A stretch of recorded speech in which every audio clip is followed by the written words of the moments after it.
देवभूमि उत्तराखंड को लोक संस्कृति और लोक पर्वों के लिए जाना जाता है। उत्तराखंड में फूलदेई, घुघुतिया, संक्रांति जैसे कई महत्वपूर्ण पर्व मनाए जाते हैं। इनमें से ही एक और लोक संस्कृति पर आधारित पवित्र त्योहार भिटौली भी है। ये एक पर्व एक परंपरा की तरह चैत के महीने में मनाया जाता है। हर विवाहिता इस पर्व का बेसब्री से इंतजार करती है। इस पर्व में महिलाएं अपने मायके से आने वाली भिटौली यानी पकवान, मिठाई, कपड़े, आभूषण की सौगात का इंतजार पूरे साल करती हैं। भिटौली का अर्थ होता है भेंट, यानी लड़की की शादी कितने ही संपन्न परिवार में हुई हो, लेकिन उसे अपने मायके से आने वाली भिटौली का इंतजार रहता ही है। भिटौली पर्व उत्तराखंड के कुमाऊं और गढ़वाल दोनों ही जगह पर मनाया जाता है। पर्व पर विवाहित महिला को भिटौली देने उसका भाई या माता पिता बेटी के ससुराल आते हैं। ये चैत के महीने में लड़कियों को भिटौली दी जाती है। इसका लड़कियों को बहुत बेसब्री से इंतज़ार रहता है। ये सूट आ रखे हैं, इसमें पुए हुए खजूर हैं और मिठाइयाँ हैं। ये मायके से आते हैं, फिर हम अपने पास पड़ोस में बांटते हैं। जिसके वहाँ से भिटौली आती है सब बांटते हैं, पड़ोस में तो हम भी बांटते हैं। खजूरे पुए आ रखे हैं, ये मिठाई आ रखी है, पास पड़ोस में बांटते हैं, बताते हैं हमारे मायके से भिटौली आई है, सब देते हैं, पास पड़ोस में बांटते हैं। अच्छा लगता है। ये एक भिटौली का मतलब पर्व जैसा मनाया जाता है। लड़कियों का खुशी का होता है, मायके से आता है। पूरे साल भर हमें बेसब्री से इंतजार रहता है।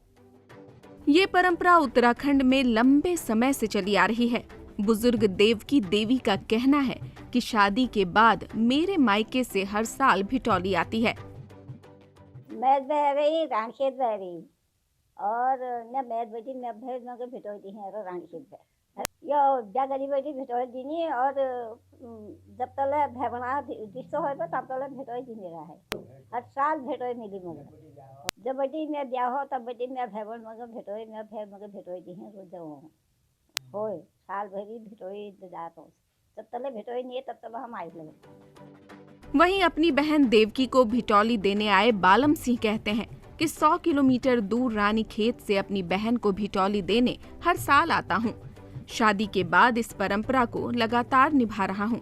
साथ ही अपनी नई पीढ़ी को भी हम सिखा रहे हैं ताकि वे भी इसी तरह आगे इस रिवाज को कायम रख सकें। ये ऐसा है, ये भिटौली जो है हमारी पुरानी प्रथाएं हैं और क्या नाम के ये जो है बहन को दी जाती है जिसकी शादी हो गई और क्या नाम के ये हर साल चैत के महीने में दी जाती है और हम इस परंपरा को अपने बरकरार रखने के लिए मतलब कि भिटौली हर साल अपने बहनों को देते हैं, शादीशुदा वालों को।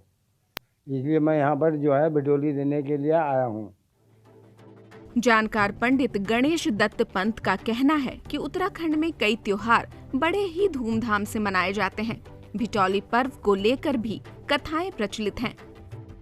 हमारे उत्तराखंड में विशेषकर कुमाऊं में यह है जो चैत्र का महीना 15 मार्च के बाद और 15 अप्रैल तक यानी कि जिस दिन फूलदेई का पर्व हमारे कुमाऊं में मनाया जाता है उस दिन से लेकर के हर बहनें अपने भाई का बड़ा बेसब्री से इंतज़ार करती हैं। कहते हैं कि कब मेरा भाई आए और कब मुझे कोई उपहार दे, चाहे वो भाई या बहन कितने ही सेठ हों या कितने पैसे वाले हों और या कितने ही गरीब हों, उनमें से बड़ी आस उनको रहती है। एक दूसरे का प्यार का यह बंधन भी कहा जाएगा भाई और बहन के लिए। उत्तराखंड के कई ऐसे पारंपरिक त्योहार हैं जिन्हें श्रद्धा, आस्था और हर्षोल्लास के साथ मनाया जाता है। इन्हीं पारंपरिक त्योहार के जरिए उत्तराखंड और उत्तराखंड के लोग एक अलग पहचान रखते हैं। ईटीवी भारत के लिए रामनगर से कैलाश सुयाल की रिपोर्ट।